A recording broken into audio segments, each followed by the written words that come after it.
So we definitely can Happy take some time to. on that.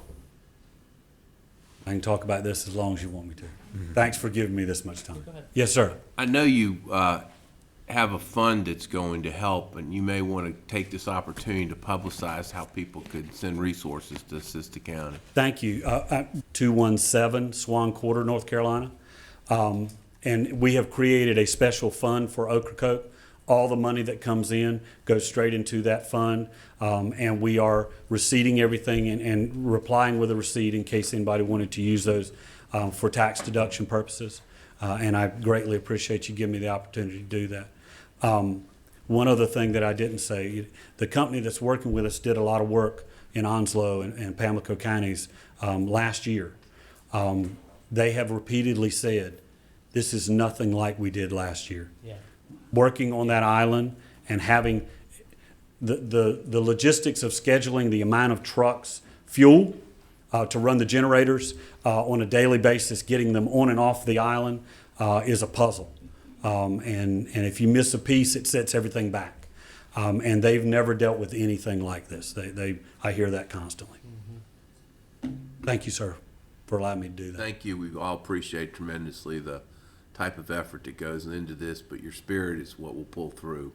We appreciate hearing your spirit today very much. That's Ocracoke. Thank you, sir. Thank you. Thank you. Thank you, Superintendent Johnson, Dr. Harvey, Ms. Townsend, and Superintendent Bass Knight. While Ocracoke is unique and given its isolation, your story reminds us that there's still many communities across North Carolina that are attempting to recover from Florence, even from Matthew, and we stand with you in that recovery and with those communities. And now I'll call on our legislative liaison, Ms. Cecilia Holden, for a legislative update.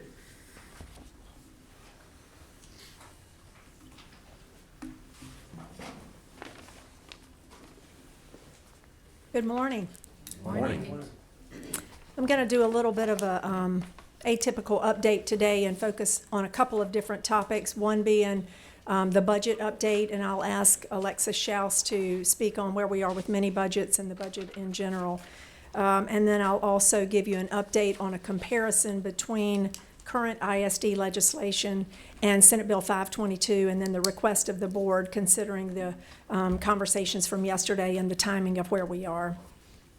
I'll start by sharing with you that the State Board office, on behalf of the State Board, Deanna Townsend Smith and Eric Snyder and I presented to the North Carolina Association of School Administrators last month, and we spoke about the constitutional authority of the State Board, your responsibility as policymakers on behalf of K-12 public education, how the strategic plan actually is the driving force behind the policies that the State Board considers and passes. And we presented on what the rulemaking requirements are currently, and then any high-profile policies that the State Board has passed over the last year. So we presented on your behalf to that group. I attended the Best NC 2019 Education Innovation Lab last week on behalf of the board, and I'm thrilled to say there was quite a bit of representation from both DPI and also State Board. The topic was centered around raising expectations for student success, and the key driver of that was making sure that expectations are for all students. And representing the agency, we had Sneha Shah Coltrane, who presented on increasing access to advanced coursework and some of the legislation that's passed around that. Tabari Wallace and Lieutenant Governor Dan Forrest had Q&A with policymakers about raising expectations for student success. Freebird presented with a colleague on connecting community for high expectations and how interactions with the community and how you can partner the school systems to make sure the expectations of the students are being met. And finally, we had James Ford, who closed out the session with a wrap-up and a call to action for all schools to make sure that their expectations are high for all students. Where are we with the budget? I'll just give you a quick synopsis before Alexis comes up and shares more detail. But House Bill 966, our budget for the biennium, is currently sitting in the Senate. And if the Senate has a veto override, then it would become law. Senator Berger held a press conference earlier this week He indicated that the Senate is planning to adjourn at the latest October the 31st, with or without a budget. In the meantime, they're moving forward with mini budgets, some of which will be discussed by Alexis. They're trying to push through anything that has bipartisan support through the mini budget process. If there is a veto override, the plan would be that the General Assembly would convene a special session later that would be focused around health care. He did comment that in regards to the teacher pay raises, that they do plan to do something, move forward some sort of teacher pay increases prior to October the 31st. So with that, I'll ask if Alexis Schaus can come up and give more of a detailed overview with the mini budgets and where we are.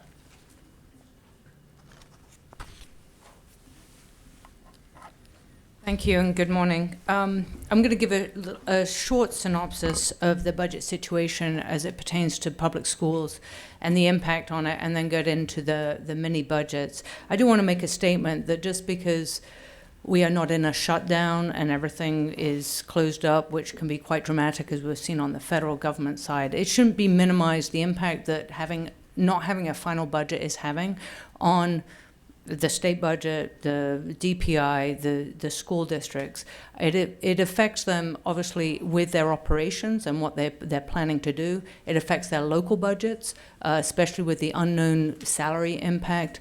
So it is significant. As there is a confusion out in the school districts as to what was, and what might be. And so I'm just going to take a few minutes to go and run you through the experiences of what the public schools are dealing with at this point. So starting July 1, there is obviously no budget, but there is a recent general statute that does provide authority for state agencies and public schools to operate at the prior year level of recurring expenditures. This is not unusual. I mean, we don't always have a budget at July 1, but generally there is a window where we chug along and we go under this interim authority and then we get a budget. That is the difference with this year. So what the interim authority is providing to the public schools at this point are base allocations that have been adjusted for the 2020 allotted average day membership. That is providing them increases in their allocations based on projected enrollment increases or decreases, and only providing them access to items that were funded with recurring funds. I do want to also add that the program enhancement teachers that we had provided in law last year at a allotment ratio of 1 teacher for every 191 average day membership in K-5. If you recall that, it was 25% funded last year. It is 50% funded this year, which provides, I think it's an additional for the 2 years of about 1,700 program enhancement teachers. So they do have access to those positions. Along with that, there is a ratchet down of 1 student in those class size maximums. What it excludes is anything funded with non-recurring funds, which probably the most major item was the school mental health positions from last year, which were not in the conference budget anyway, so the public schools had a fairly good idea that they would not be available. There are no increases for benefits at this time. Salary and benefits were not included in the initial interim authority, and that includes step increases. Sometimes there is the thought that the step increase, meaning if you got an extra year of experience, you earned that, you move up a step on the salary schedule. That is not a guarantee, and it does take legislative action. So all our salary schedules have been adjusted to make sure that they are in line with that. There are no principal bonuses, which would normally be paid in October.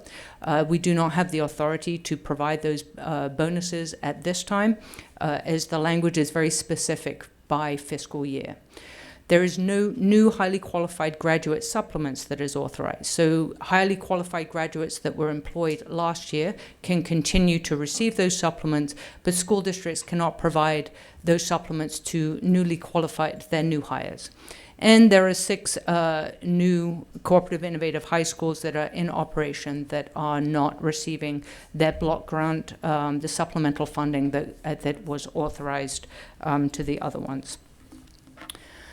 So logistically, the impact, and this is maybe getting a little in the weeds, but it does impact the public schools, is we have initial allotments, and the term is thrown around, but it is a defined term that is allocating out about 95% of the state public school fund. And they are calculations based on all our formulas, which are the state board formulas in general. They are including the teacher positions, TAs, low wealth, supplemental funding, DSSF, those kind of things. But they are calculated based on what is in the final budget. And there are increases and decreases, and there's legislative increases for salaries and benefits adjustments. And those allocations become the foundation number that everything is calculated on. All our caps are calculated on it, any adjustments, the conversion rates, the charter school funding per student amount, lab school, ISD, all those things are based on initial allotments. And without a final budget, we have no initial allotments. So the impact on having no initial allotments is that we had to provide something for the school districts in place of it. And so we provided them their planning allotments, which served as a proxy for interim authority to operate. What these really are things, they're calculations of what the public schools would receive if there was no legislative action, which is what we are pretty much in that situation right now. It is not real funding. We don't put it in a budget system. We put out a file on our website under What's New for here's your authority to expend $9.5 billion. And there cannot be, obviously, as they're just an Excel file out there, they're not, you can't post transactions against them. So until we have initial allotments, that is what the public schools had. So working from those planning allotments, we couldn't go forward with federal grants, our ECA transfers, charter school transfers. You can see the list, basically the business of public schools. For charter schools and the others, which are lab school, regional school, the ISD, it was a little bit different. We had to do manual calculations and entries. Again, their entries were not put into the budget system. They were put into kind of the cash management system to provide them the authority to draw down cash. So they too did not have a budget transactional type system. As it went on, obviously it gets a little bit more limiting. And we had a deadline of September 30th because we had to do some federal adjustments by September 30th. So on September 20th, I kind of pulled the trigger and we got quite creative in coming up with preliminary initial allotments, which is hopefully not a term that will have to be defined in future years. But for this year, it is really the planning allotments going into the system as a number for transactions to work against. They do not, at this time, reflect any legislative changes that have taken place since July 1, but it does allow us, the state budget, and the public schools to move forward with their operations. If we get the further and further we go down the road with all these transactions going through, the more challenging it will be to true up those transactions. And if, for instance, there is a salary bill that goes through, to try and make sure those funds that will come with that are that we can find the right place to put them, because we have 115 school districts and 200 charter schools, and a lot of things go on that we're managing.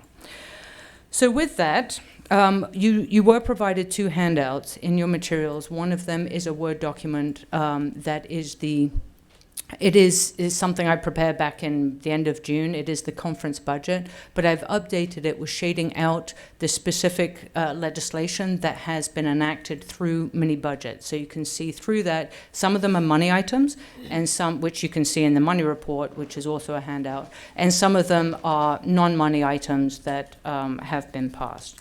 You, being the board, have provided us the authority back in June to go forward with modifying our allocations for any legislation so that we can move forward. And I can explain that as we go into some of the money items.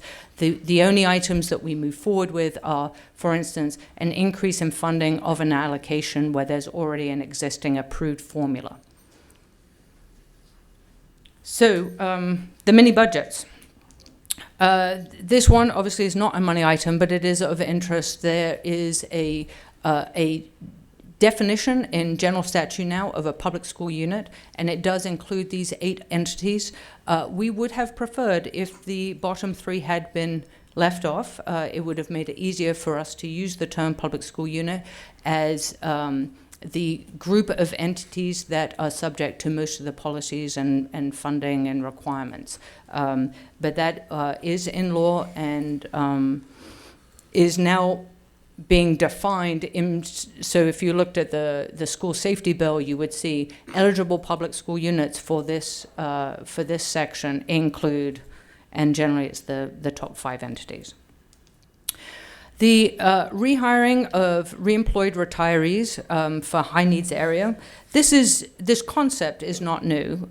We had reemployed retirees in the past, and actually it expired in September 30th, 2009.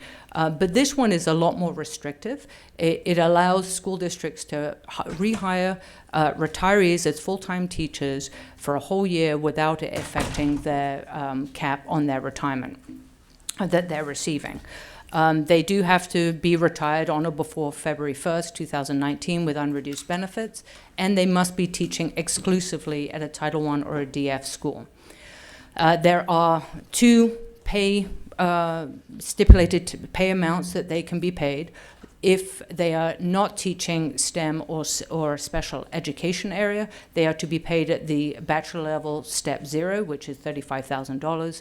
And if they are teaching in those high needs course areas, then they can be paid at the step 5, which is $40,000. They're not eligible for bonuses, and something that is we have been communicating to the school districts is that the retirement system has been asked to get from the IRS a letter ruling on whether this option of hiring these retired employees violates any federal pension laws. And if it comes down, which generally this is a 6 to 12 month process, that it does violate it, then any penalties that would be incurred would be passed to those school districts. So that is kind of a caveat, and I know that the School Boards Association and the NCASA is working very closely with school districts to make sure that they are aware of any risks. There was a clarification bill to make sure that if teachers are working on a part-time basis subject to the cap, that they would not be restricted of working in any particular school. There was a salary bill that relates to to state employees, authorizing a 2.5% salary increase and 5 days of annual leave, special annual leave. But these do not include public school employees. But that bill does provide them a retirement rate and a health benefit a rate that they can use at this time. At this point, as Cecilia said, there is no salary increase bill that has been passed for public school employees. And if you recall, in the conference budget, there is a proposed, it's just over 2% on average increase for teachers and a 1% for non-certified and central office. So moving on to the House Bill 75, which is, you can see the session law there. This has multiple parts related to school safety. Related to the school resource officers, there is a required census report on all school resource officers in public school units. And it is going to be a heavy lift for it actually directs the Center of Safer Schools to do this census. But you can see just by the elements that are being requested that these aren't elements that we collect from the school districts electronically as part of our uniform education reporting system. So they will be having to survey the school districts for it. On the money side, the $12 million that are for school resource officer grants for elementary and middle schools, they do continue. They started last year for that $12 million, and the way the Center of Safer Schools allocated them out, it was for a 2-year process so that they would be recurring. So those school districts continue to receive those funds, and there is $3 million in new grants related to these school resource officers. There is no change to the match requirement, and there is some training available to those school resource officers. These 3 items, the top 2 are students in crisis and the training and increased school safety. That it is non-recurring money. This was available last year, but it is with a slight difference. Previously, these funds, these grants went directly to community partners, and this year the language was changed so that the public school unit would apply for the grant and then contract with that community partner. On the safety equipment, again, this was in 2018-19, but it was non-recurring, and so we get those funds again. And it is for all public school units, so that is a change because last year charter schools were not eligible to apply for those grants. The school mental health support. Last year, there was $10 million in grants, but it was funded with non-recurring money, so they did expire. And it is not in the conference budget to continue those. In place of that, $20 million in recurring funds was appropriated to be included in the instructional support allotment. That instructional support allotment is a position allotment, and it includes not only school mental health positions, but also just general instructional support, media coordinators, technology facilitators, those kind of positions that support the teachers. The $20 million equates to about 257 positions. To keep in perspective, our total allocation for instructional support is about 6,600 positions. In 2021, there will be not only the $20 million recurring to the next year, but an additional $3 million that will be added to that instructional support allocation. There is a reporting requirement that the schools have to report the total number of school mental health positions, which I just for clarity to make sure everyone's aware, the definition of that is a school nurse, a school counselor, a school social worker, and a school psychologist. So that is the definition of that group. And finally, we do have the school psychologist and school counselor position study.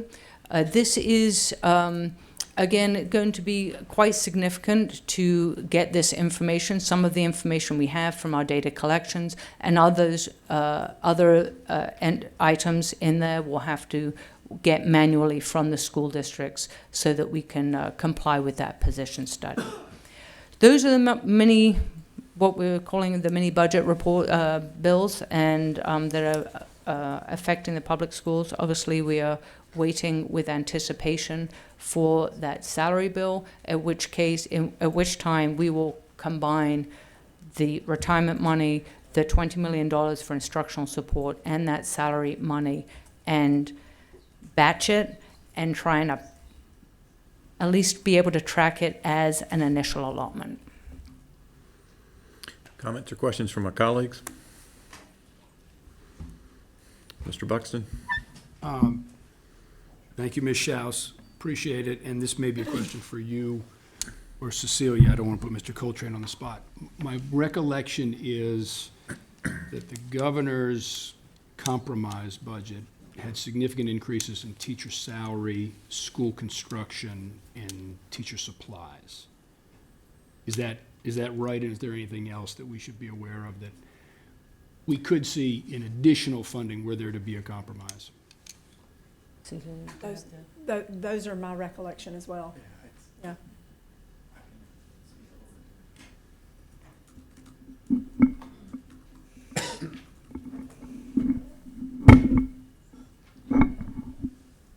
The governor's compromise had a 8.5% salary increase for teachers recommended, which was moving closer to what the General Assembly had put in the conference budget from his 9.1%.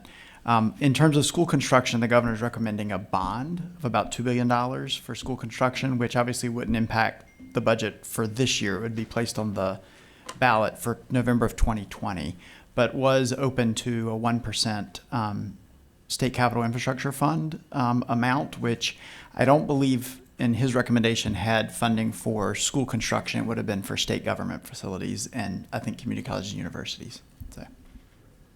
Thank you. Thank you. Any other comments, questions? Mr. Bristow Smith? Quick question, and this really, Ms. Schaus, asks you to really look in your crystal ball. 6 of the schools that you mentioned as not receiving funding, the CIHS Cooperative Innovative High Schools, or 5 of those 6 are in Tier 1 and Tier 2 counties, and to not receiving those fundings would impact their ability to staff those schools. Although we call those funds supplemental funding, they are in fact not supplemental funds. They often fund counselor positions, community liaison positions. In many cases, they fund the college liaison positions. I wondered if, looking in your crystal ball, if you foresaw that there might be a mini budget to provide funds that would not exist if the continuing resolutions, since they're not in the CRs. Do you have any thoughts about whether or not those funds might bubble up before October 31st and the Senate adjourns? I'm going to let Cecilia answer this. Her crystal ball's much clearer than mine. So. You know, I don't know the answer to that, but what I can say is it was in the budget, and certainly the governor was supportive, and they're looking for things that are supported across parties. So I would be hopeful that they may have something that bubbles, but I don't know of anything on the horizon at this time. Thank you. Okay. Anything else, Ms. Holden? Okay. Thank you, Ms. Schaus. Appreciate the report. If I can take 5 minutes, I'm going to try to give the board a quick update on the differences between current ISD legislation and Senate Bill 522, and then on behalf of the board, the things that I've been requesting of the General Assembly in terms of modifications. Real quickly, big difference on the front end is the definition of a qualifying school.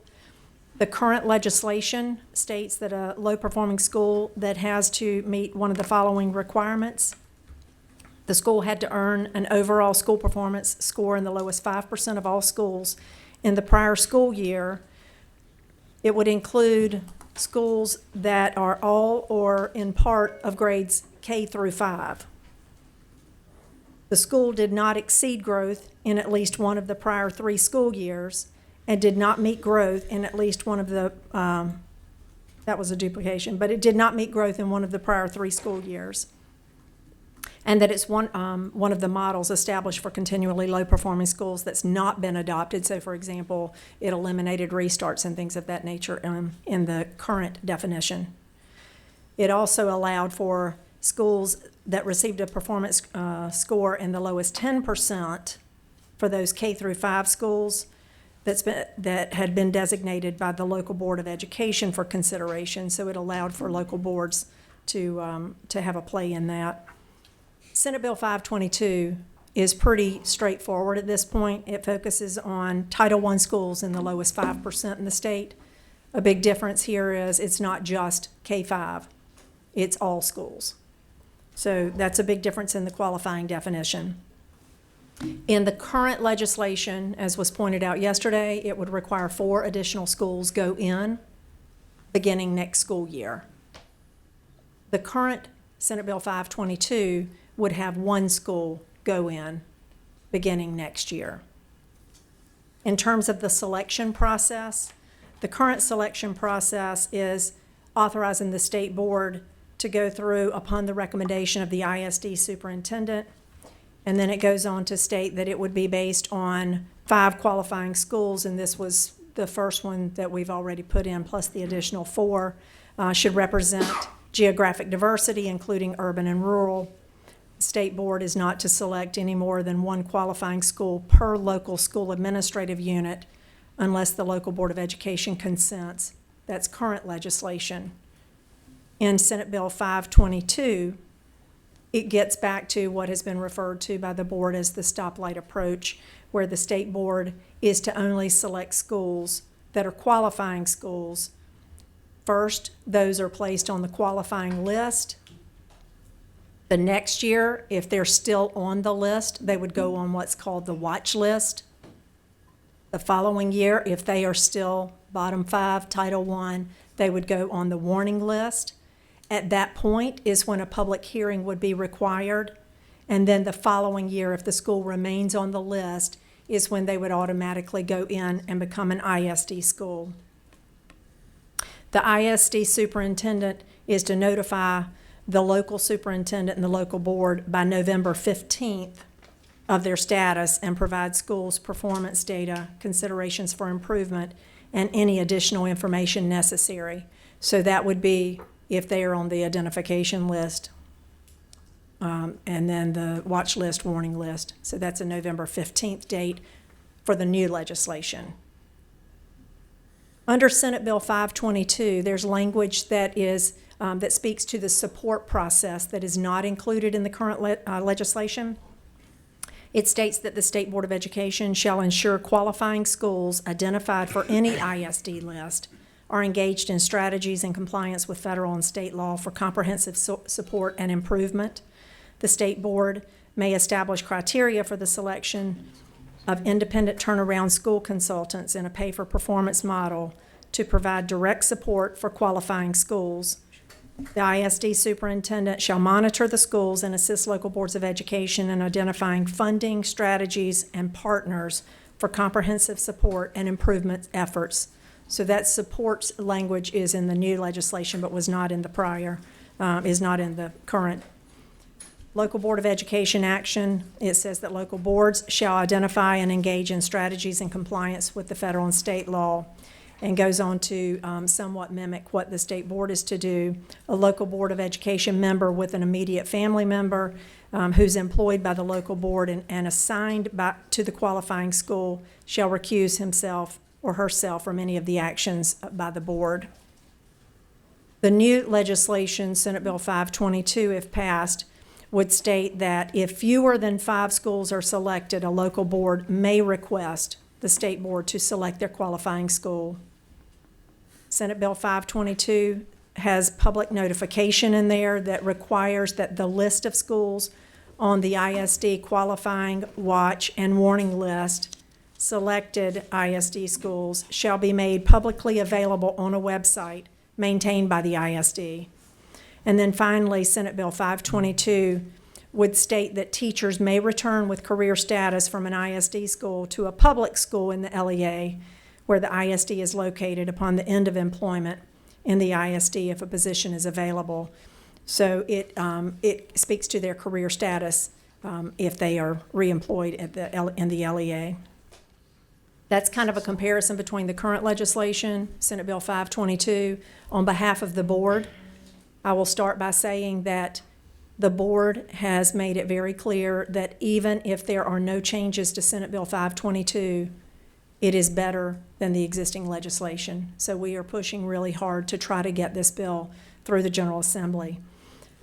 In terms of the things we're requesting, we have requested that the requirement for a school next year be removed from the bill once the committee reports out on it.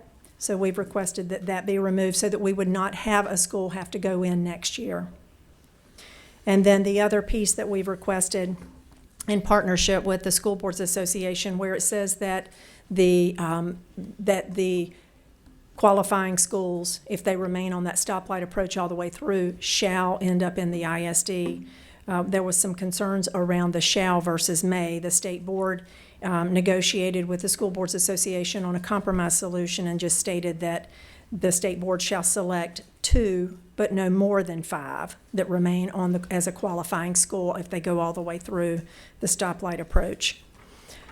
And then the last request, there was some confusion on a word that was speaking to the actual process, and so there's a word that we've requested be removed just to make sure that it's clear that the stoplight approach is your identification, watch, and warning list, and then the ISD from there.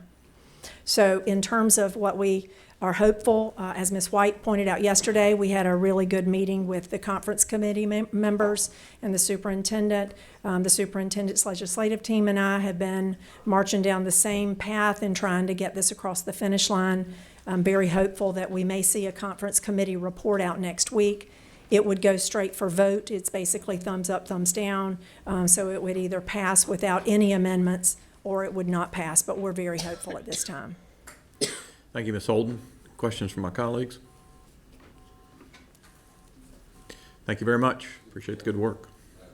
Yes, sir. Yeah. Please. So I had a question about your the waiting list for the ISD. Sure. So when schools are placed or identified on the waiting list, are any like measures taken to help out the school, or are they just left as is for 3 years?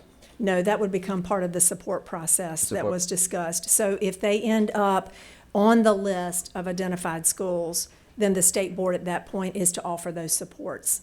Okay, thank you. So it would be from the beginning all the way through. The hope, of course, would be that all of these schools end up off of the list, which means that they've made the progress that was hoped. Of course, yeah. I just wanted to make. Yes, make thank that you for clarification. asking. Yeah, thank you. Yeah, we appreciate you highlighting that. That's a significant difference in the current legislation and the proposed legislation. Yes. This proposed provides a series of support opportunities for the schools with still consequences if they remain on the list.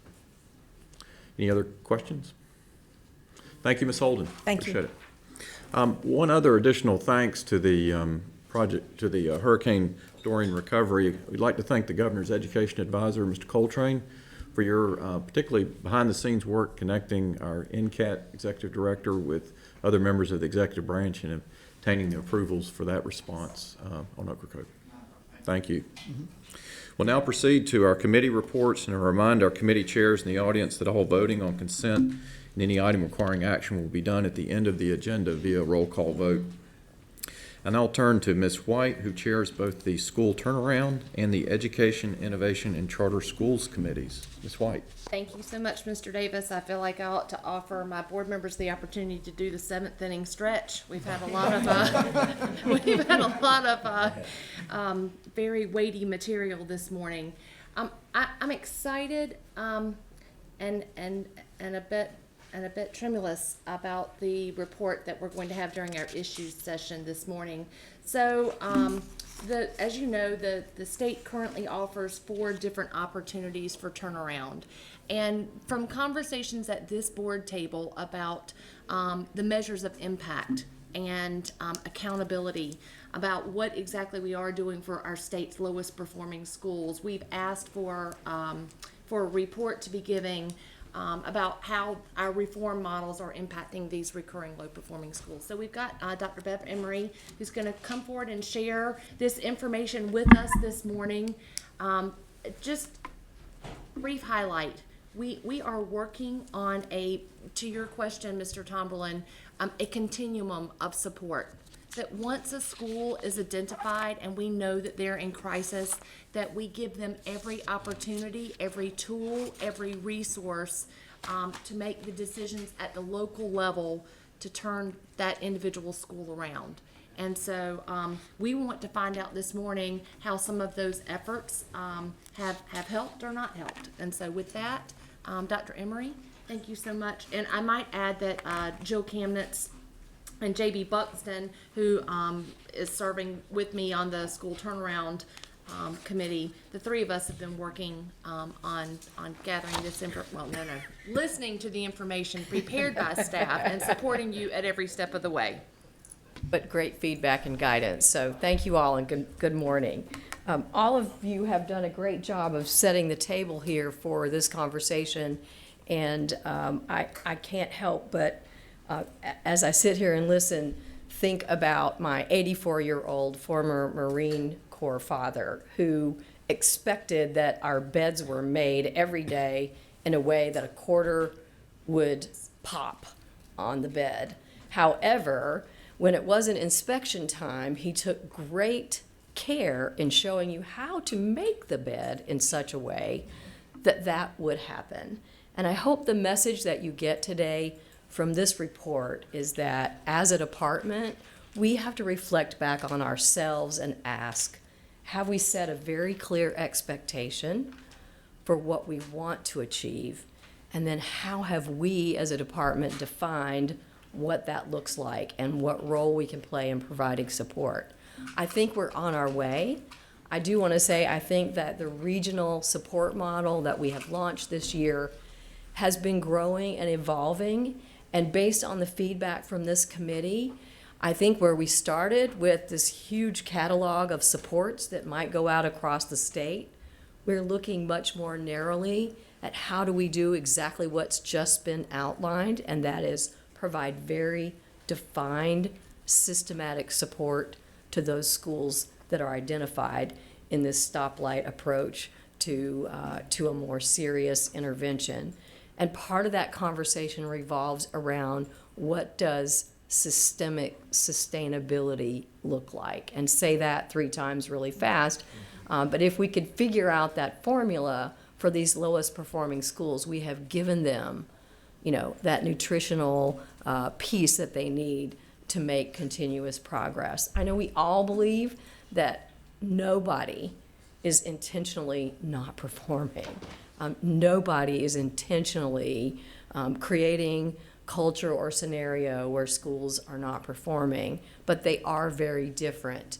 And just hearing from Steve this morning gives us great perspective on the tremendous diversity and variability across the state in terms of challenges that particularly our low-performing schools are facing.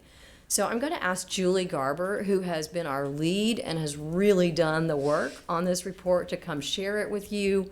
What I'd ask you to think about are a couple of windows here. We are entering year 3 of the legislation on reform and the accountability that goes with it. And we don't believe that if we're lifting up the uniqueness of these schools, that focusing just on growth and proficiency helps those schools. So we really want to lift up to you the idea of flexibility, which is what comes with Restart, and that our job as a department may be to intervene more quickly and to provide more clear help and support on what is a flexibility and how to measure it. You will see that in the report this morning.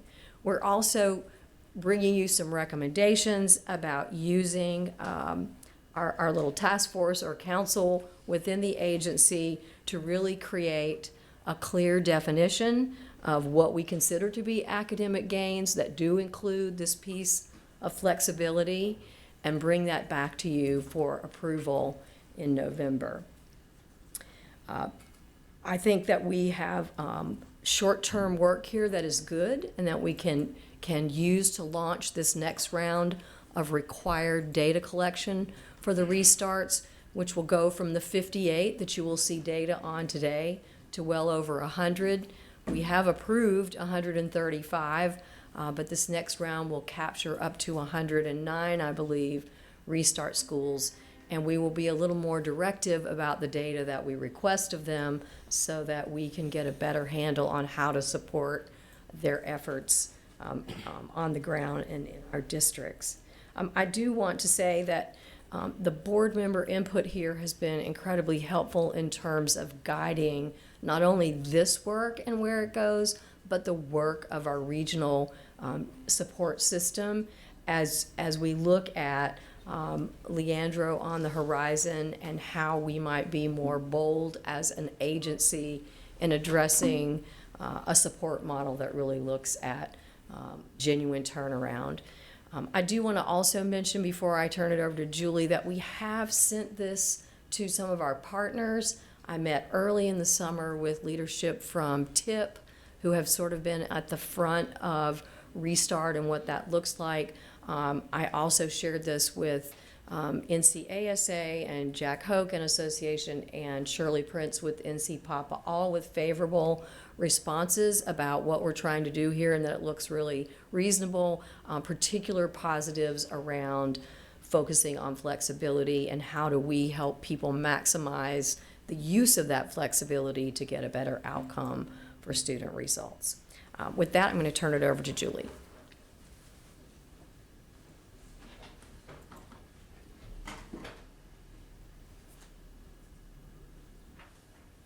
So good morning, Chair Davis, Vice Chair Duncan, Superintendent Johnson, and all the board members. As Bev said, Dr. Emery said, my name is Julie Garber, and I lead the Reform Model Program here for the agency.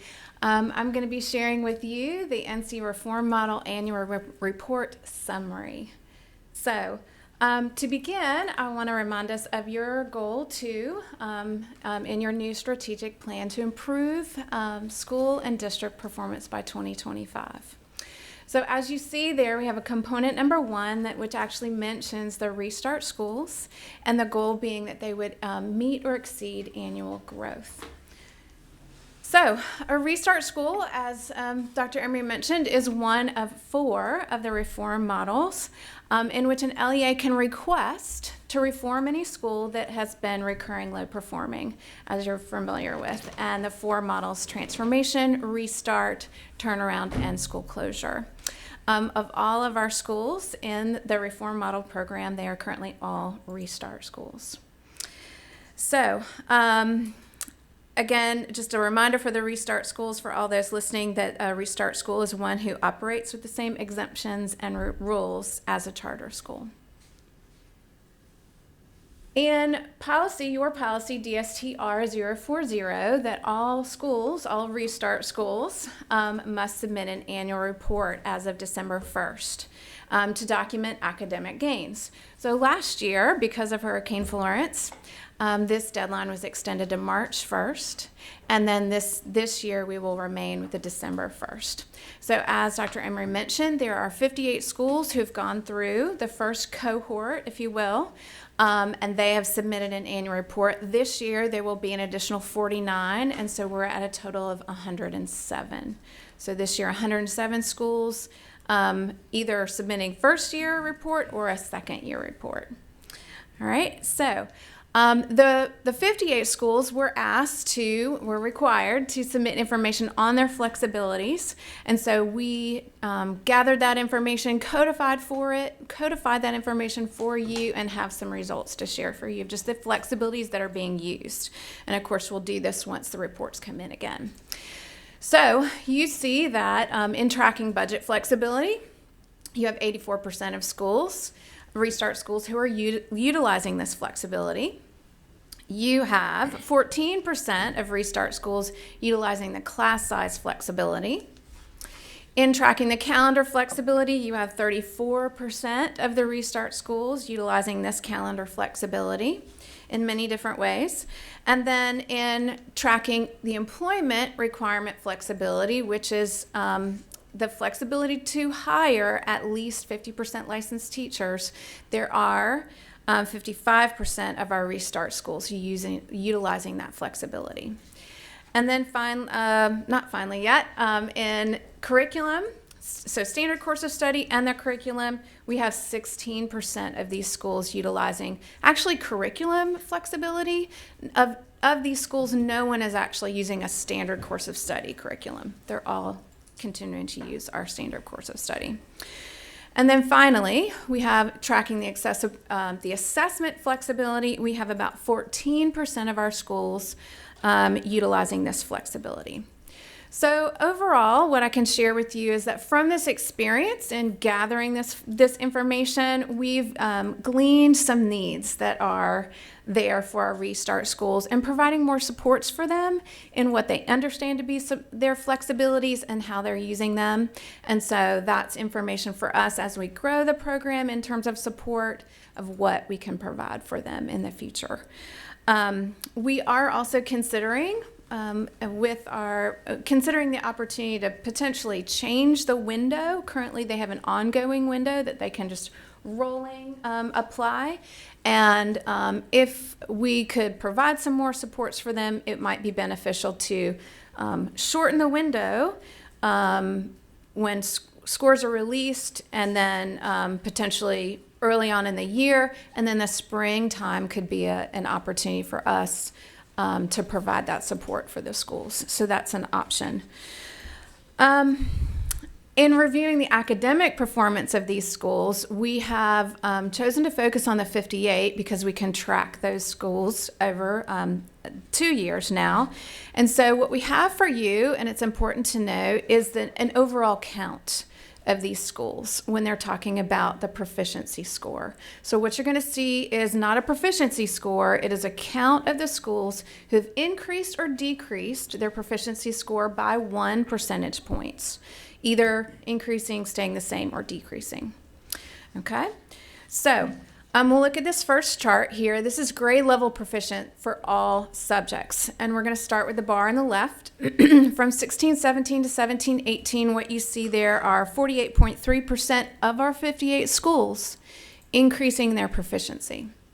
And then in the next year, we have 58.5 of these schools increasing in their proficiency.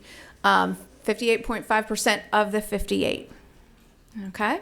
Now, it's important to note here that when you look at these two bar charts, the first and the second, that you could have a school A who has increased during that time frame, and then that same school A could have, their scores could have been falling in the same category.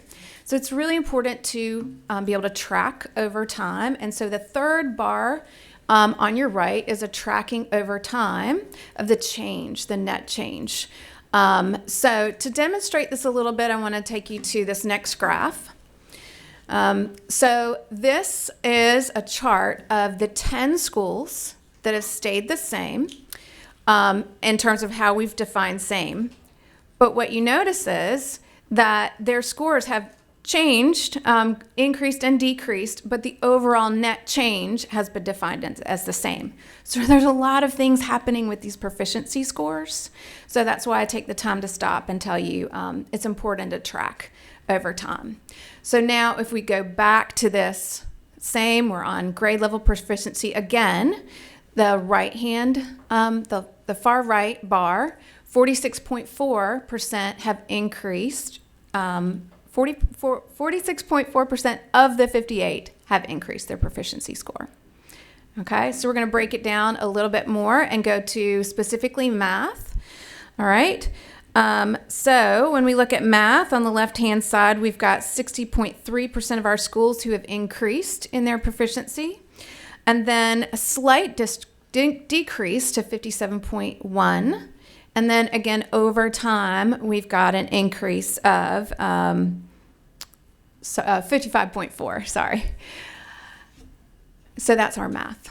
When we move to grade level proficiency in reading or English 2, you see that you've got 39.7% of schools, of our 58 schools, who have increased their grade level proficiency, and then a 14 percentage point increase in the next school year, and then averaged out over time would be the 44.6 for the reading and English proficiency. So we're going to go on to growth. So our growth status here, and what you can see is of these 58 schools from 2017 to 2018, there's a 9-point increase in the schools who have exceeded growth. And then in 2019, you've got 4 schools who've decreased again. If we look at the green bar and we look at met, the schools who have met, there's an overall decrease. And then for the 58 schools who have did not meet, it's pretty flatline, a flatline trend. Okay, so that is growth. It is difficult when I spent some time with our EVOS experts in the agency. It's difficult we do want to make sure that we understand that sometimes when we're looking at growth status, the actual growth can be masked. And in talking with Dr. Tomlin, his team is working on a way to develop other measures that could help us understand these changes at a deeper level. So we'll move on to number of measures of interim progress targets. So these are our long-term goals, long-term federal goals, and these are for all students. So if you look on the left, we have the reading, and the right, we have the math. And so on the left-hand side, there's a 4-school decrease in the number of schools who have met interim progress targets in reading. And then there's a 13 school decrease in the MET interim progress in math. As we've heard from accountability, it's also important to note that these numbers are pretty mirror the state decrease in the numbers as well. So that's an important note. And then finally, we're looking at these 58 schools over the course of 2 years and their low performing status. So in terms of their low performing status, as of 1819, just released, there are 16 schools, or 28% of our schools, who have moved off the low performing status designation. So with that, we have some proposed next steps for you. And also some recommendations for your discussion. So what we'd like, operationally what we'll be moving forward with is a cross-agency council. This council would review the applications. It's important to note that the implementation of the Restart model impacts lots of different DPI areas. So we've got financial services, accountability, K-3 literacy, federal programs, and then licensure as well. And so bringing all of these people to the table, or representative, would bring us a more comprehensive approach to looking at these Restart applications, and then also some of the implications for looking at academic gains in this next section. Okay, so in terms of our Restart timeline, what we want to do is share with you these recommendations for us in terms of defining our expectations and then also defining our outcomes. So in order to do this, we really have to take some time and look at the Restart timeline. So we have that for you broken down. So currently, all the schools have the opportunity for a planning year. So what you see here is planning year. But they also have the opportunity to fast track. And so they could have said, we've done our planning, we've done our budget, and we want to jump right into implementation. And that might mean that they start straight into implementation. So from there, they have 3 years to implement. What we'd like to begin recommending and providing support on is when the schools reach their annual report after implementation year 2, that we offer some diagnostic consultative support, and then from there require some support for these schools, so that we are building around them support that they have these opportunities to really look into school improvement. So it is important, I would like to point out that our CSI timeline is slightly different than this. So with CSI schools, you are looking at a cohort of 1 cohort over the course of 3 years. With Restart schools, there are currently 3 cohorts. And so it's the same idea of following 3 years and giving them 3 years, but they're 3 different, currently they're 3 different cohorts. So that's an interesting note to make sure you know. At this point, we have some recommended expectations for what we define as academic gains, because really we need to define these so that we can define outcomes. All right, so these are some recommendations, and as Dr. Emery mentioned, the first one on the left-hand side that you see are school-defined measurements tracking flexibilities. So these would be documented in the annual report. We've revised our annual report so that the schools will list every flexibility that they have, their intended outcome, their metric, and then their actual metrics.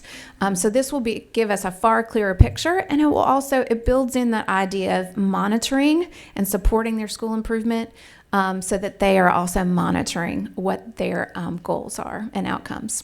In the middle, you see growth scores, and that is a recommendation because your own strategic goals lists that growth scores are to meet and exceed growth. And then finally, on the right-hand side, you see a suggestion to either that the criteria would be that they remove from low performing status for at least 2 consecutive years. So these are our initial recommendations, but really it would be very helpful to unpack with our council what this looks like and make sure that these are fitting as we move forward.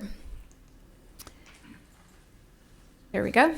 All right, so after we've defined academic gains, it's really important that we say, okay, we've defined academic gains, now what are our outcomes?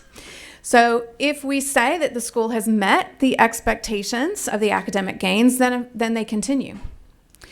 And if they've not met, then our suggestion here is that they receive intensive intervention from NCDPI. And this could be a number of different types of interventions based on the need of the school. So finally, we have the overall timeline to give you a picture of the overall timeline for Restart. So we have everything from when they begin in 5 years, or if they're fast track and they begin at a 4-year cycle.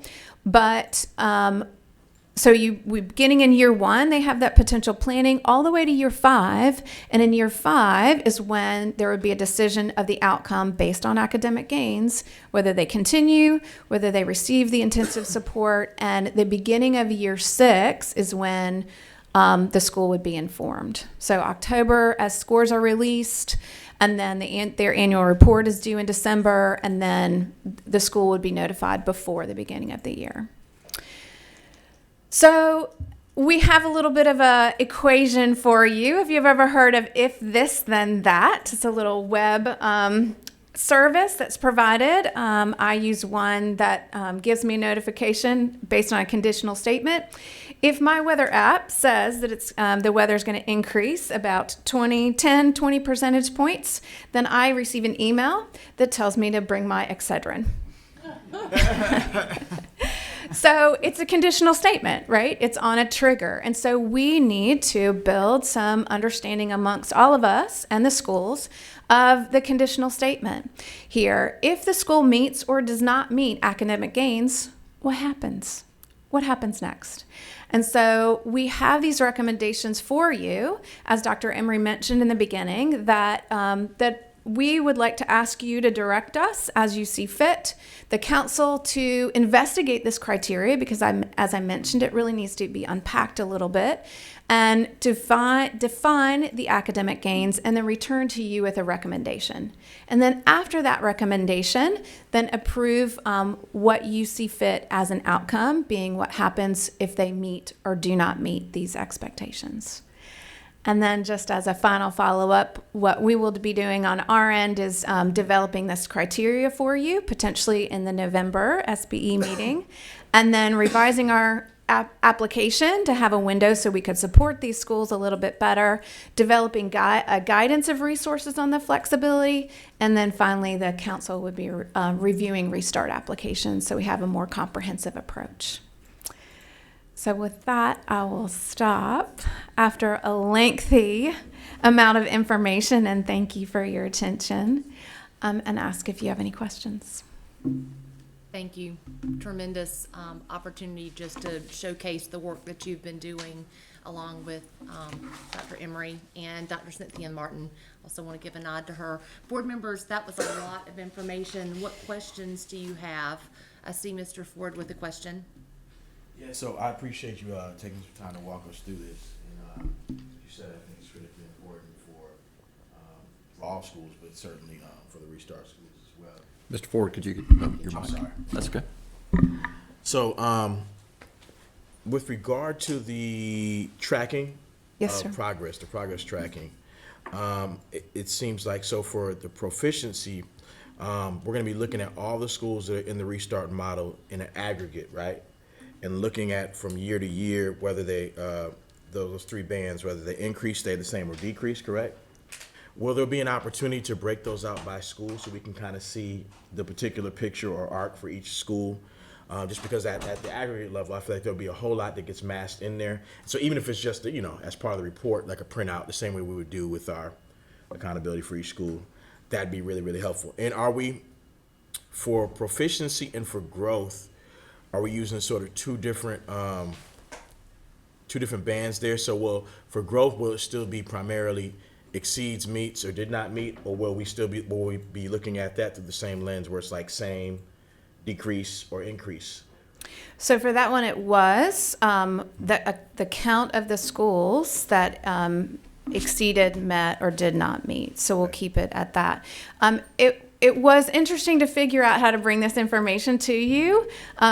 And absolutely, we can certainly bring a list of the schools and track it over time.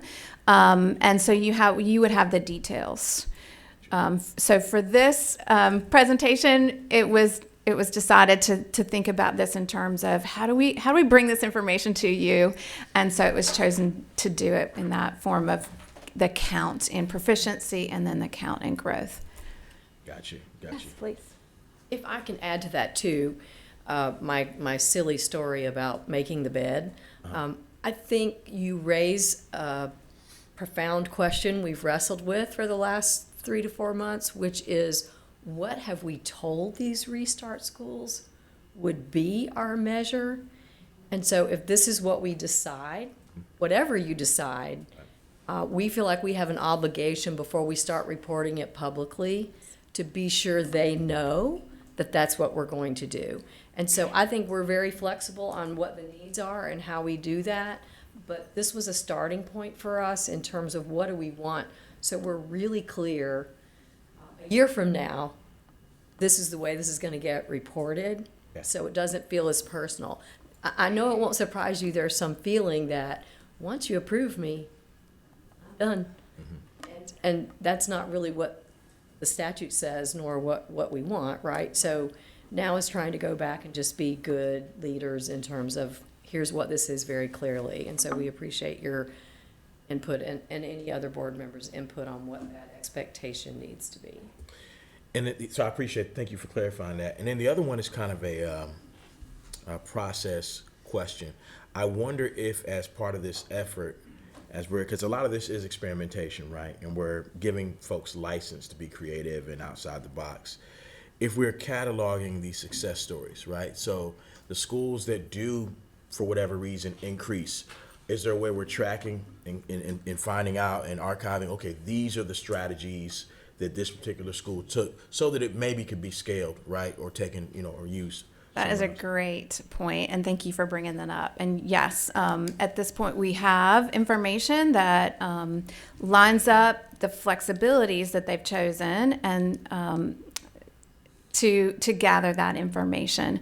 I will tell you, on initial analysis, very, very difficult because they can do so many different things. It's difficult to align it and line it up or correlate it with something. So it's very difficult.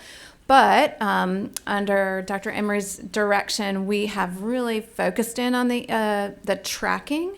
So this year in the upcoming report, they will have to track, as I mentioned, the specific flexibility they used, the metric.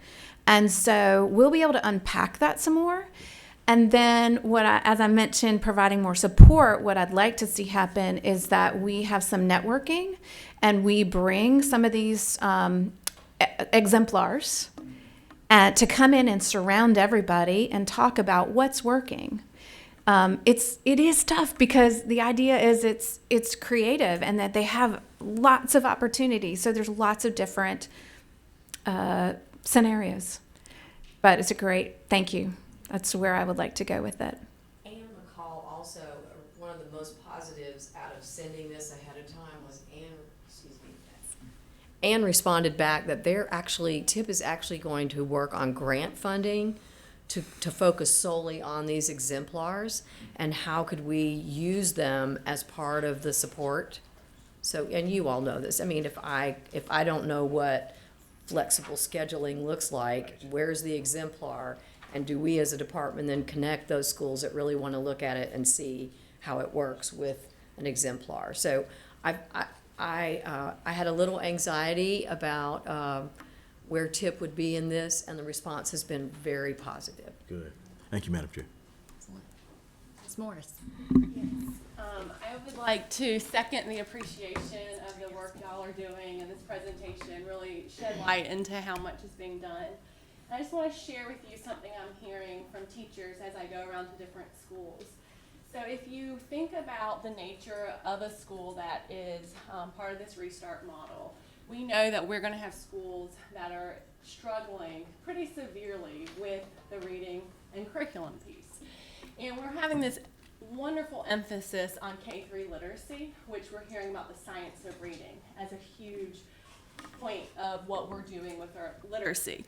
However, when you move past that K-3 place and we're having struggling readers in grades 4 through 12, that science of reading looks very different for how teachers are going to approach reading and remediation in the classroom. And I'm hearing from teachers in those higher grades that there is this lack of knowing how to reach students because they're not being taught how to reach struggling readers when they're in secondary English classrooms. You might be taught literature, but not necessarily how to help. And in those secondary classrooms, there's not a lot of place for remediation because of the bell schedule and whatnot. So taking that into the tracking the curriculum flexibility, I was kind of shocked to see that only 16% are utilizing curriculum flexibility.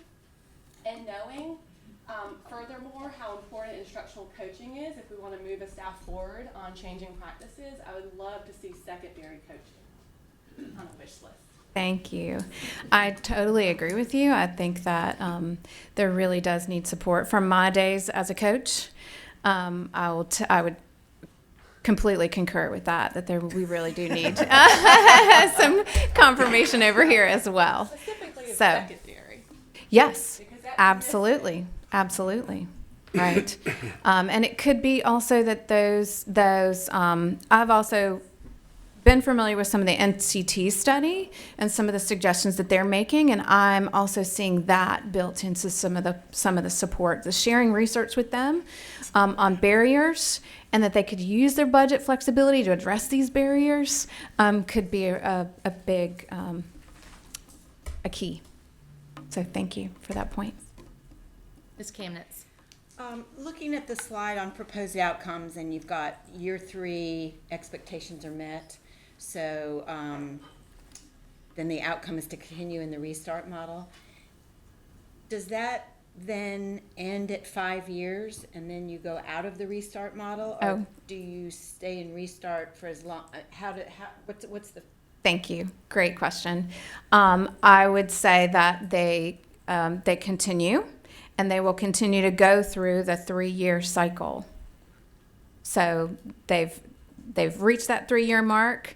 They've met expectations. They will continue, but they still have to submit an annual report.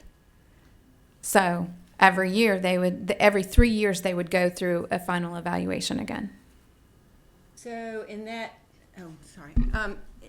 in that scenario, a school could opt, or an LEA could opt to have their schools remain restart schools for extended periods of time, or they would have a choice to remove them from the restart model and go back to the lack of flexibility that you have when you're not in the restart. Right. So as far as my understanding goes, that they can continue.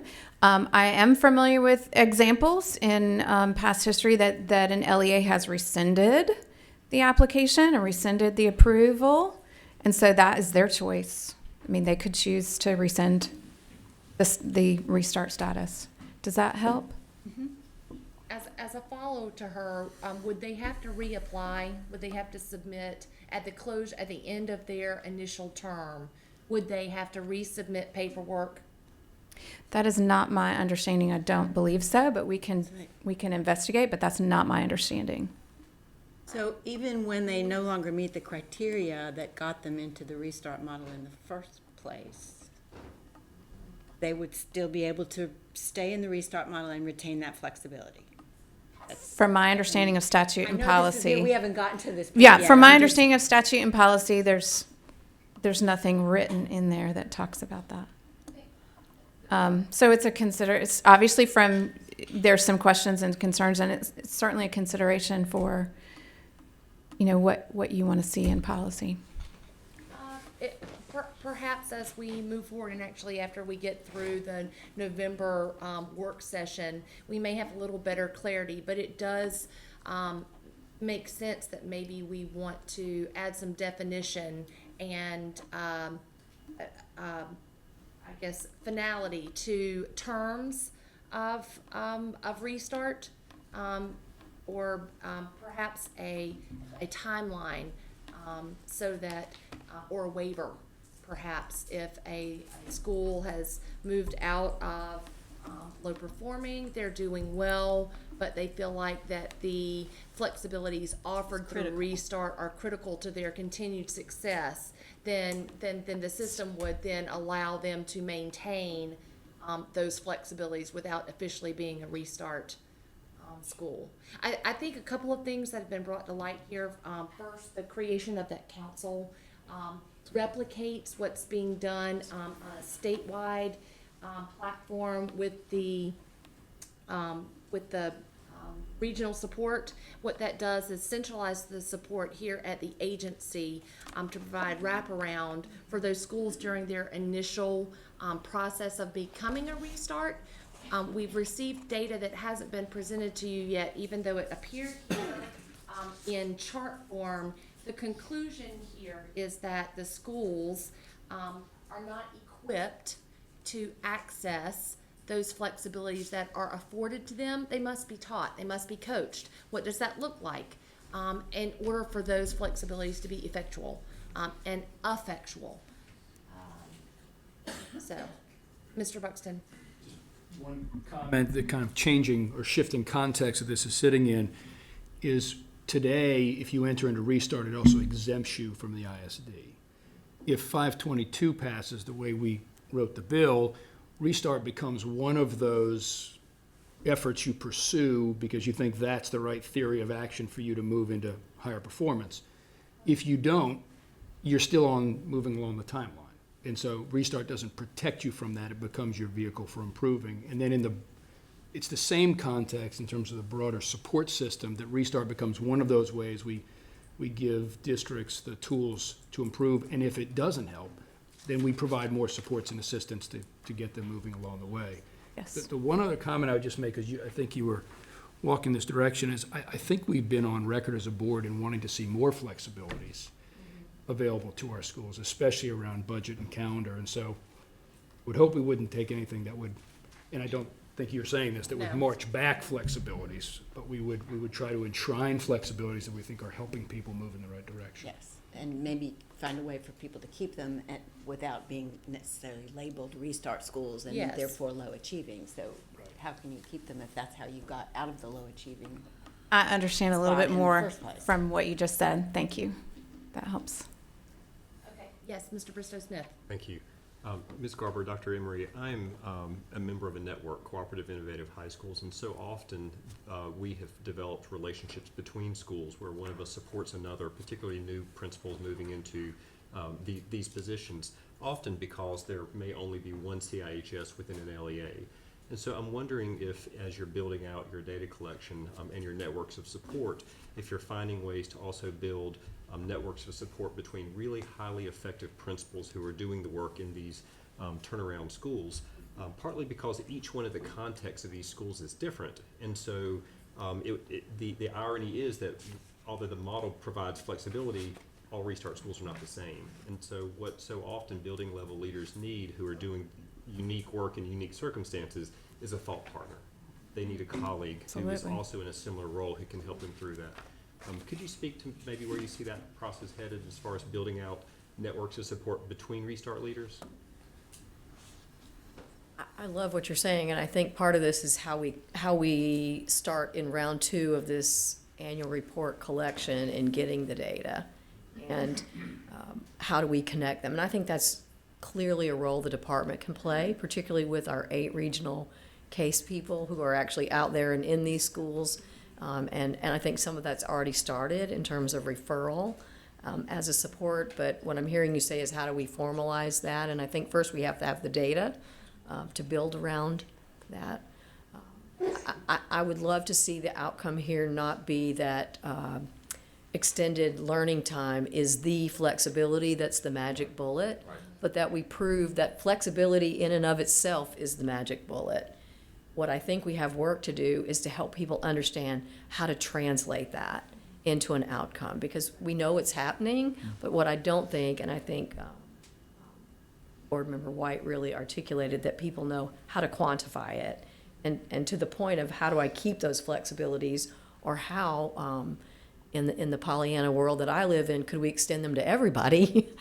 It's proving with a metric, a data point, that flexibility is what is the lever to improve student achievement. We've got schools that are changing the flexibility within the course of the school year. I started here, it didn't work. Second semester, I did this, but they're not capturing that in any way that we can use that data to show an outcome. And I think that's where we see the most powerful work of the department, is how do we help people learn that? And your collaborative is yet another strategy we could use for that. Yes. Dr. Oxendine, final question. Just a quick question. In terms of, you were just mentioning, Dr. Emery, oftentimes in the midst of something, a change occurs, an aha moment. This isn't working, I'm going to try this because it works. I wonder if that's captured and should be, probably is a better way to think about it, in the school improvement plan, adjustments in the plan. Or are these schools are they exempt from the plan? They must, if they're low performing, they must use NC Star, and they all must have a school improvement plan. The encouragement from us and that is within the annual report, is that they are using the school improvement tool, particularly NC Star, to document those flexibilities. And so, because the annual report is 1 year old, the encouragement was there last year and then this year. So we continue to build that in. The idea is that they would be, the whole process of the annual report is an encouragement, is a facilitation of monitoring.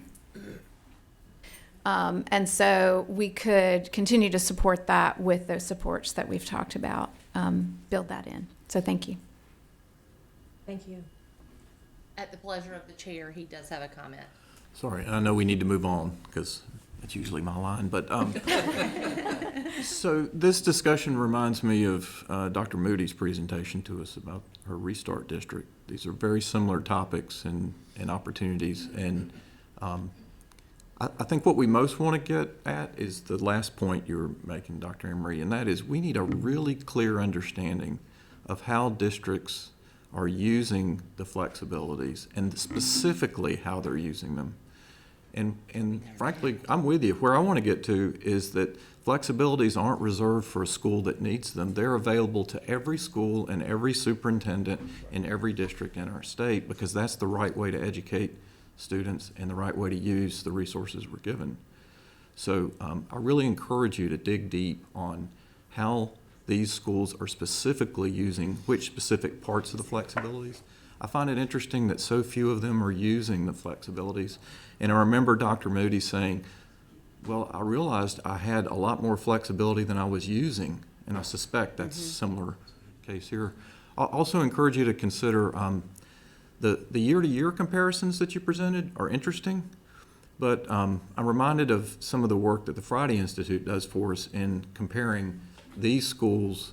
Perhaps you could compare these schools against a control group of schools who aren't using these, but maybe are performing better now. But anyway, have a control group to compare these with, to be able to see the difference in performance once they've used these flexibilities. So just added thoughts. Great comments. Thank you again for the work that you've done and your continued pursuit of excellence for our state's lowest performing schools. Thank you. Board members, no further questions on that. Let's move on to the Education, Innovation, and Charter School Committee. Just a recap of what we handled yesterday. A reminder that we do have one item on consent today, and that is the report to the General Assembly on our low-performing schools. We had 5 items of discussion. EICS 1 was a presentation about our NC Access timeline. This is the $26.5 million grant that was won by the Office of OCS, Office of Charter Schools last year. So the timeline and RFP and disbursement was discussed. Also, we learned yesterday that the department successfully submitted an additional grant, and that grant in the amount of 10 million will supplement the original one for a total of $36.5 million aimed at our EDS population, increasing the EDS population in our charter schools. EICS 2 proposed changes to the pilot virtual charter school charter agreement. Those were just some necessary wording changes because our General Assembly extended the original charter an extension of 4 more years. EICS 3 was the performance framework for our charter schools. We had an extensive presentation on that.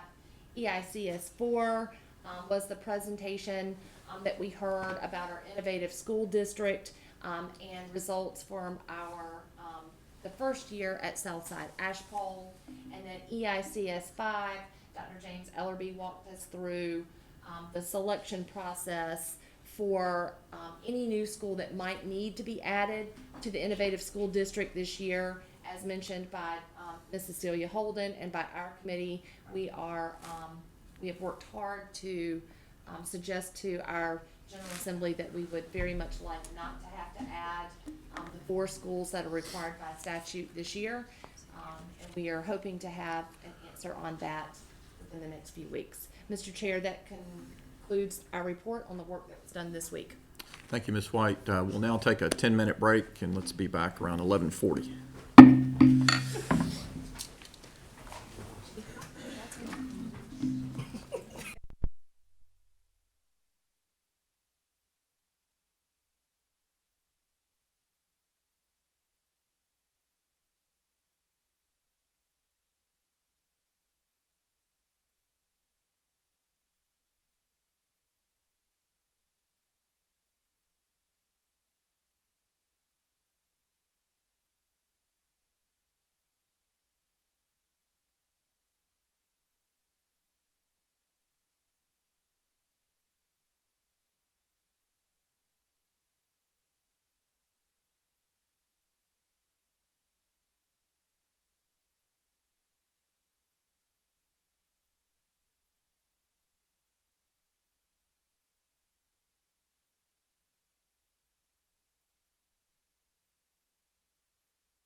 All right, we are back in session, and I'll turn to Mr. Buxton, Chair of the Student Learning and Achievement Committee, for his report.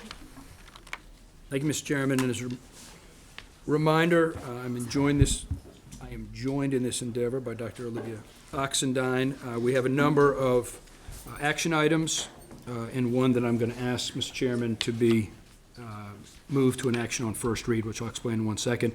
SLA 1, College and Career Ready Graduates Update. I think we had a good discussion about where we are in our conversation with the community college system. We are ready to put in place a timeline and a process for piloting this in the spring and then moving into implementation next year, a chance to support our juniors and seniors who find themselves still far from a level of college readiness that would exempt them from remediation when they move on to college. Today's vote would ask you to approve the timeline as outlined in the memo from the department and the current elements.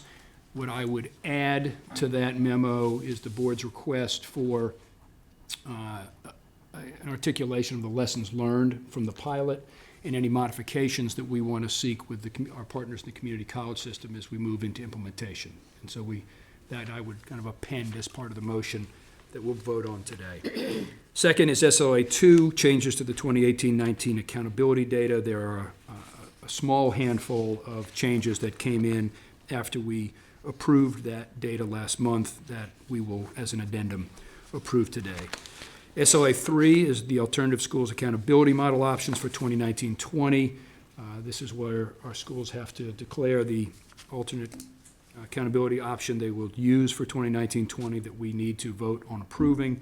Would also note that thanks to some good discussion about the newcomer school in Guilford County, the department's going to work with the board to look at what options may look like for schools that really don't fit our traditional accountability model, but also do not fit the alternative schools accountability model, and would also see whether there are any other schools that might fit that. That is a coming attraction.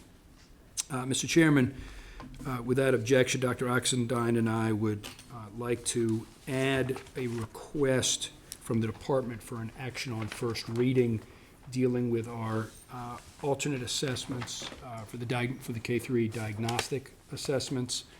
If you have a moment, I'd call on Dr. Stegall to explain that and then again ask that we act on that as action on first read, as this is our approved list that the districts can use as alternative diagnostic assessments. Without objection, so ordered. Okay. Dr. Stegall, if you could just explain this. Yes, sir. Thank you, Mr. Chairman and board members. We request that one of the alternative assessments that had previously been voted on be removed due to an outdated linkage study. We want to make sure that all that data is correct, so we're asking for that one to be removed, and it's been highlighted for you.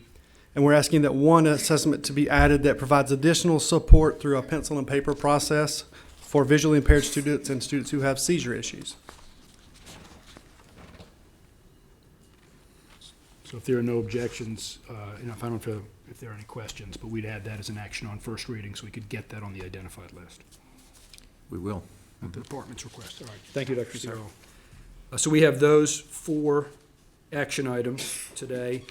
We had a number of new business items, briefing on where we are in career pathways and our federal Perkins grant. Again, we're in a transition this year, and then the grant after we'll see that in February or March of this year for approval to submit to the federal government.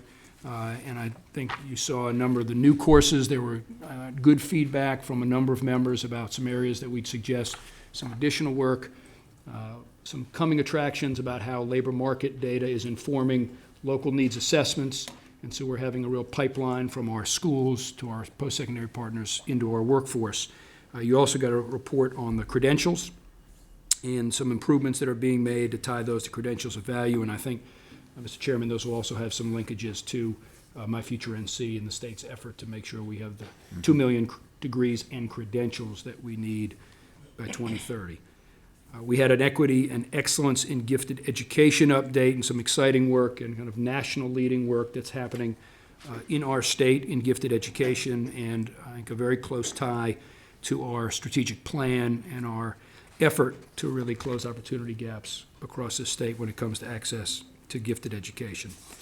And then finally, in the new business, we had an update about a pre-K, a state board pre-K through 12 literacy, instruction, and teacher preparation task force that is being assembled to come to the board with recommendations that Ann Clark, former superintendent of Charlotte-Mecklenburg, and Crystal Hill, associate superintendent in Cabarrus County, will be leading.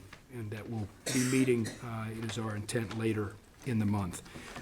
Last, we have 6 consent items that are a variety of reports to the board. They are on your list: Founding Principals Report, Education Performance of Students with Disabilities, Students with Disabilities Definition of Residence, 4-year cohort graduation rate, high school diploma endorsement report, and finally, 5th grade career awareness program. These are all reports, mandated reports to the General Assembly that we would be accepting on the consent agenda.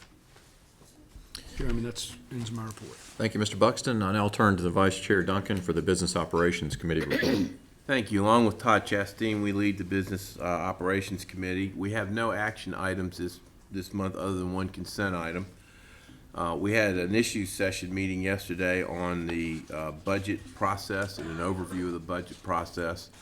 We discussed, had some discussion about the fact that the budget process is in fact in some transition in terms of how it's formulated and how it's being put together on the front end in terms of the departments working together to have department budgets and to have a budget process that's more transparent and is readily accessible and something that one can follow more easily than the present system. We appreciate that report. We are going to get some further details in the next couple of weeks with respect to any reversions that we had or any carry forwards that we had from the existing budget this year, just as we follow that process to a conclusion.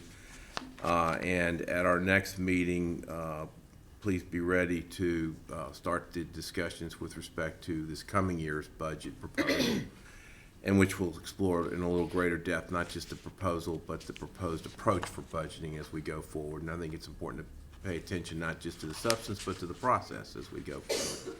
It will be helpful, I believe, to all of us as we look to budgets, not just for this biennium, but for future years past that. We had a requested update on monthly agency vacancy report, and we agreed as part of that that we have now come to a place where we're satisfied with the format and believe it's very helpful to the board members. And it will be provided just as the update on contracts is now on a monthly basis, and rather than having a formal report every month, we'll only have a report so much as is needed by way of request from board members for additional information that's spurred on by the report. We reviewed the executed contracts report on which there were no questions, and the planned contracts report on which we did have some discussion and questions on a couple of items. Finally, we have one consent item which is for voting, which is the voluntary shared leave report by local education agencies, in which we were able to say as a footnote, it's one of the highlights there is the generosity of educators to others when they're in difficult times, and we should never pass an opportunity to say thank you to our educators, and that's certainly one way is to acknowledge that kindness. That's our report. Thank you. Thank you, Mr. Duncan. And now I'll turn to Dr. Oxendine for the Educator Standards and Practice Committee report. Thank you, Chairman Davis. I am Olivia Oxendine. I chair the ES&P committee, and alongside me in that role is Ms. Amy White. We have, the first item is ES&P 1, action on first reading, and this is pertains to a presentation that was presented to us yesterday by Dr. Tripp Stallings, and it pertains to the advanced teaching role pilots across North Carolina. This was the year 2 study, and just to highlight some of the items, the information that he also highlighted in his PowerPoint presentation: growth in lead teachers' feelings of empowerment and confidence in their leadership roles. That was a finding from the collection of data. Perceptions of improvement of overall school culture is another finding from the data. I found this quite interesting, that there still is some uncertainty among the teachers about differentiated pay.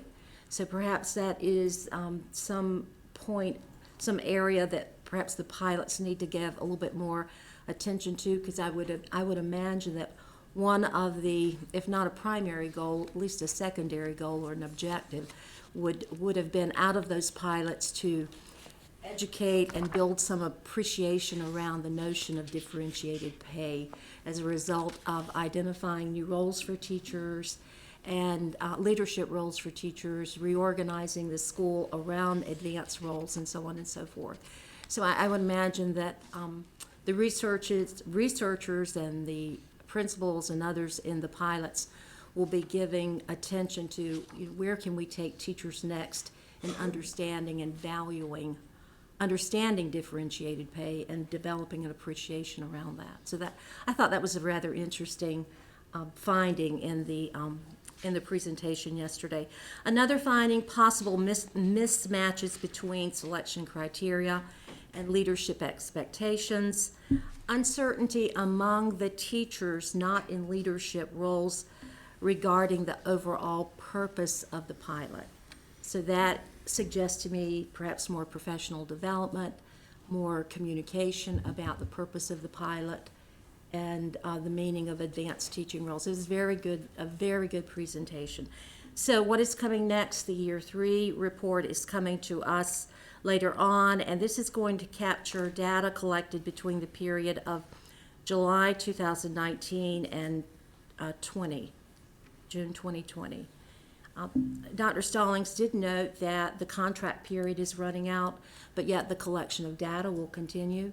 And he is concerned that perhaps a third-party source, some means of financing and funding continued research and the collection of data will continue, but finding the means to study the results and write the report. So that is work to be done. The next item pertains to ESP2. It's an action item, and this is this was presented yesterday and the month before by Dr. Kim Evans, and this has to do with revisions pertaining to TCED 016, the Beginning Teacher Support Program. The work was informed by our regional facilitators who work directly with our beginning teachers around the state. So this is this is to bring clarity to policies and procedures and other information contained in the Beginning Teacher Support Program. So that's an action item that we'll vote on today. The third item, ES&P 3, the approval of the Memorandum of Understanding between the State Board of Education worked through the Department of Public Instruction. And the person who will lead that effort will be Dr. Coogan, Teresa Coogan. So this is seeking technical support to EPP, those who are seeking accreditation through AQEP, the Association for Advancing Quality in Educator Preparation. We heard from Dr. McPhee, who is the CEO of AQEP. She answered many of our questions that we had lingering about the process, about the model, about what it means to be accredited, about what the MOU will entail in terms of services from the department through Dr. Coogan to our EPPs around the state who have an interest in a partnership with AQEP. So that is coming to us today also for approval. We have two consent items.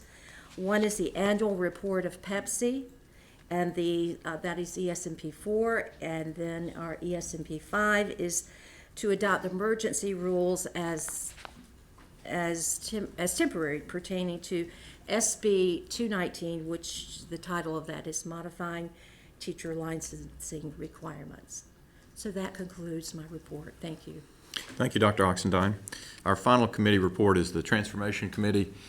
You'll recall that in 2018, the General Assembly authorized about $1 million and directed the superintendent to hire a third party to do an operational review of the Department of Public Instruction. The department has been working on the recommendations, 18 of which for the past year and a half. We received an update yesterday on that report. 5 of those recommendations are due to be completed in December of this year, so we look forward to further updates in November, particularly around those 5 items. 9 of the remaining items are due to be completed in December of 2020, with 3 in mid-year of next year. This is incredibly important work, not only because every student in the state relies on the efficiency and effectiveness of the Department of Public Instruction, but particularly our smaller, more rural districts who are much more reliant on the expertise that DPI brings to the education of their students. And so we look forward to further reports on the transformation of the Department of Public Instruction. A few comments before we vote. In April 2019, the board adopted a resolution confirming our support and establishing a partnership with My Future NC. To honor that partnership and to continue our commitment to that important work, I'm forming a My Future NC Special Committee chaired by Mr. Buxton and vice chaired by Dr. Oxendine in order to meet the rigorous goals outlined in our strategic plan and the ambitious 2030 goals outlined in My Future NC plan that's directly influenced by the work of this board, particularly committees SLA and ES&P. Before we proceed to voting, I'd like to remind the board that the November meeting includes our planning and work session. We will meet November 5th and 6th for the planning meeting, and then our regular board meeting will be November 7th. The planning and work session will be hosted by our partners at North Carolina A&T University in Greensboro. Our strategic plan committee has put together an agenda with a call to action to ensure we begin to see progress towards our goals and objectives, and I look forward to seeing each of you at that meeting. Board members will now vote on any items requiring action from your committee reports. A thorough discussion and report was provided on each item, including any respective consent items. I recall your memory that any item on the consent agenda is primarily not complex and may have come to the board for discussion in a prior month. I note also that board members have seen these consent agenda items for at least a week. At this time, I ask if there is a request to remove any item from the consent, action, or action on first reading agendas. Hearing none, I seek a motion to approve the following: the September 4th and 5th, the September 4 through 5, 2019 meeting minutes, the September 19th, 2019 meeting minutes, and the following items: EICS 6, SLA 1 through 9, including receipt of the CTE credential report and including the request from the Department of Instruction to for modifications to the local alternative assessments for the Read to Achieve items, and BSOP 1 and ES&P 1 through 4. Is there a motion on approving those items? So moved. Motion by Ms. Kamitz. Is there a second? Second. Second by Dr. Oxendine. Any discussion on these items before we vote? Dr. Townsend Smith?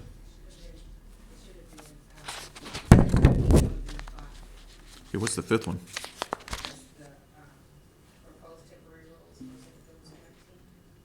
Okay, great. Thank you. Then I'll modify the motion to include ES&P 5. Ms. Kamitz, are you in agreement with that? Yes. Okay. I Dr. accept. Oxendine? Yes. Is that okay? Great. Thank you. Dr. Townsend Smith, if you'll call the roll. Yes, sir. Mr. Buxton? Yes. Dr. Oxendine? Yes. Ms. Kamnitz? Yes. Ms. White? Yes. Mr. Chasteen? Mr. Ford? Yes. Vice Chair Duncan? Yes. Chair Davis? Yes. Thank you. The motion's carried. So thank you to all staff and presenters for this October 3rd, 2019 meeting. Board members, this concludes our committee meetings. I remind all members of the Presidential Award Ceremony in room 105 at 1:30. Any other business before us today? Seeing none, I'll ask for a motion to adjourn the October 3rd, 2019 State Board meeting. So moved. Motion by Mr. Buxton. Is there a second? Second. Second by Ms. White. Dr. Townsend Smith? Yes, sir. Mr. Buxton? Yes. Dr. Oxendine? Yes. Ms. Kamnitz? Yes. Ms. White? Yes. Mr. Chasteen? Mr. Ford? Yes. Vice Chair Duncan? Yes. Chair Davis? Yes, we are adjourned. Have a good month.